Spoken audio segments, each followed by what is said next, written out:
This is your girl Dragon. It's time for another TCB, that's the Creative Block Live Help session. This time going out to DMX. Yo, what's up, dude? He had a question about applying persistence or some type of saving mechanism to the player reference device. Now, at first, I didn't believe that this was possible, but he did introduce a map to me that I went into, I looked at, and I was like, wow, this definitely is possible. So I'm going to show you guys how to do it. All right, let me go ahead and first go into the playtest so you can see what we're going to be building today.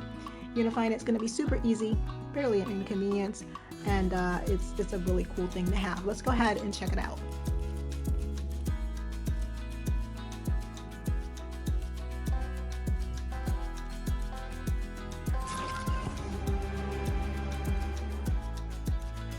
Alright, so when you start, you can see my eliminations that I had when I was in the map before. And it displays here what I had and what player 2 had as well. So to do this,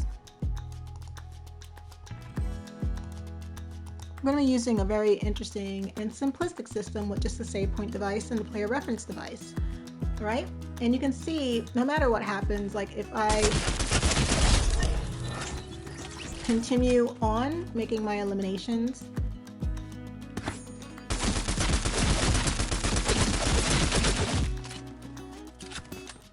before I run out. All right, now I have 9.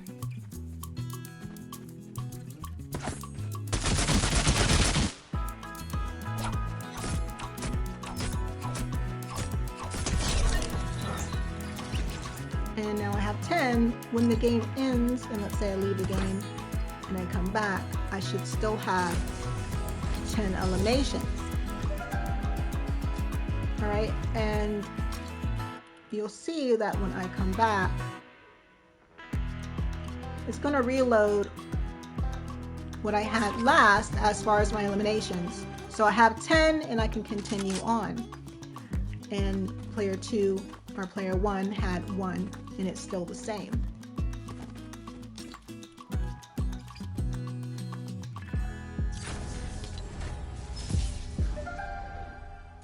So I'm going to show you how to set this up, and it's really simple. First, you're going to need a save point device, and I'm using a tracker to track eliminations. Never mind the scoring manager, that's for the bots. If you're going to be using bots in your map, I can show you how to do that as well. And then of course you're going to need a player reference device. So let's start first with the save point device. And these are my settings.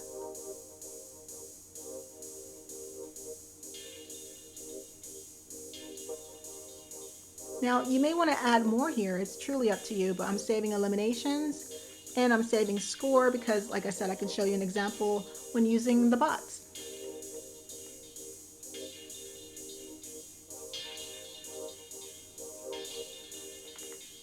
For functions, we're going to load the player when receiving from the player reference device when activated. And this says player reference for player 2. Let's go ahead and remove that. It should only be for player 1, right? Just for this one. So load player when receiving from player reference on activated for team 1. And there's no events.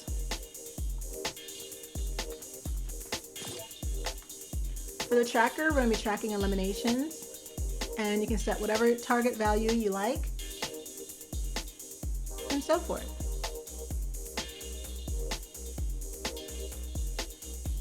Again, everything from the target value down is optional. Be sure to experiment. For functions, we're going to increment the progress when receiving from the guard spawner if you have guards and you're using that to keep score. And there are no events.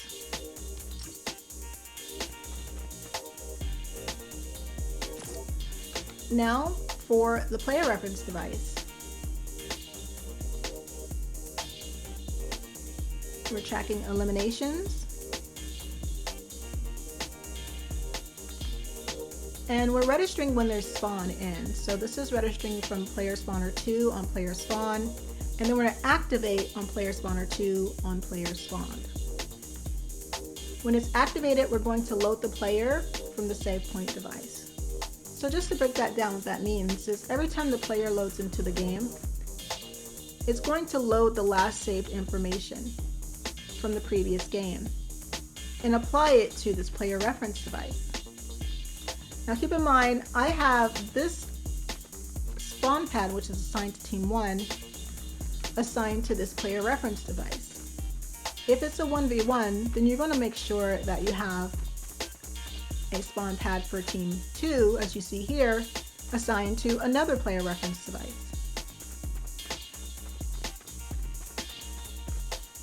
And that way you can keep them separate and you can place them in separate areas. Every time the player loads in, it's going to load their saved data, even if they switch teams. And the setup is exactly the same for Team 2, except you're just doing it the opposite. Just make sure you connect it to Team 2.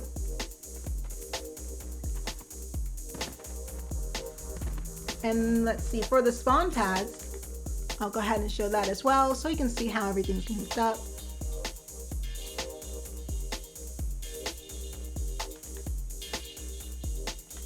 When the players spawn, we're going to register the player to the player reference device. We're also going to activate that device so it can load the player, and we're granting them a weapon. All right, so that's how you do that. That is the complete setup for having that type of system. Now let's say you want to use bots and you want the same type of system. So let's go ahead and move this out the way.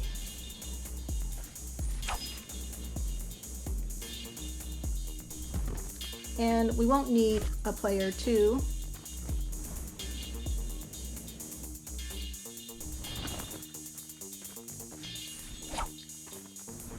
So that means that player 2 can go ahead and go back to the lobby.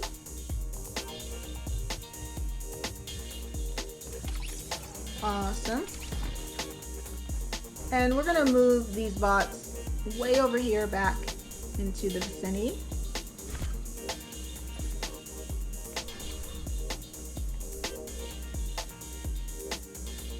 So let's say you have a 1-player map with bots and you want them to come in and be able to check their score from the previous game. I have these bots connected to a score manager that will increment and give the player 1 score every time they eliminate a bot. I will need to change this to score so that it reflects when I load in.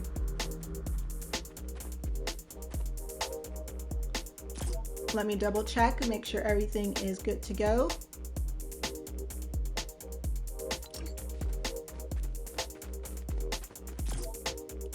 And so that you can see the settings on the bots, I do have it set to a team index of 2.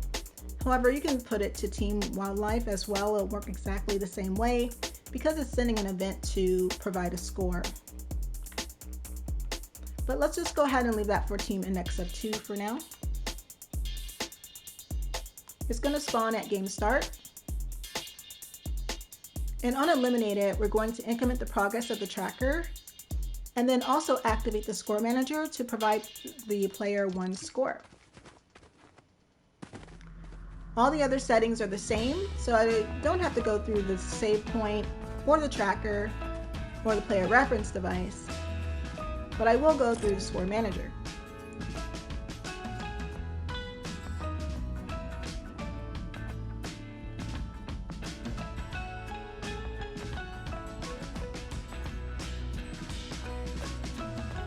Again, we're activating when receiving from the guard spawner when they are eliminated, and there's no events.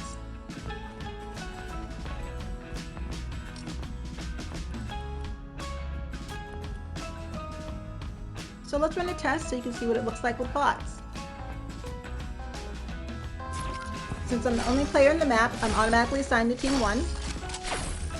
And you can see I've been here before. I had a score of 10.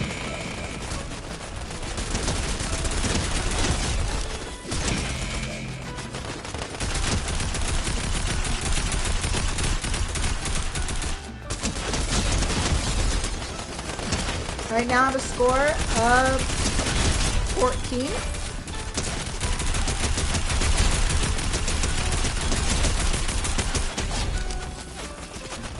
And let's say I end the game, I go do something else, and I come back to the same map.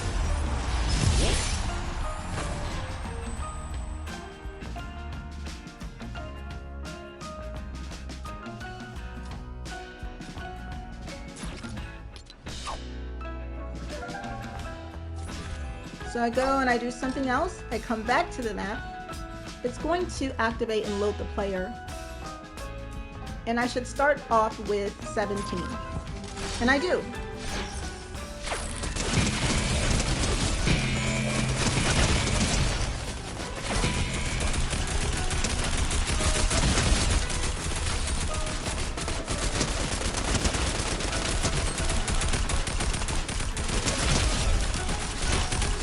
All right, and that's how you do it.